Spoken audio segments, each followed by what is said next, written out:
Why my nose goes into Niagara Falls mode after a rain shower. All right, picture this. You're walking home, no umbrella, and suddenly it's raining cats and dogs. Next thing you know, your nose is running like it's training for a marathon. What gives? Here's the deal. When you get soaked, your body temperature drops. Your nose, being the overachiever it is, starts producing more mucus to warm up and protect your respiratory system.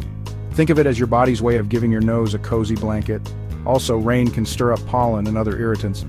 Your nose is like, nope, not today, and kicks into overdrive to flush those out. Voila, runny nose central. So next time you forget your umbrella, just remember, it's not just bad luck, it's your body's quirky way of saying, I got this. Stay dry, stay curious, and keep that tissue box handy. Catch you in the next one.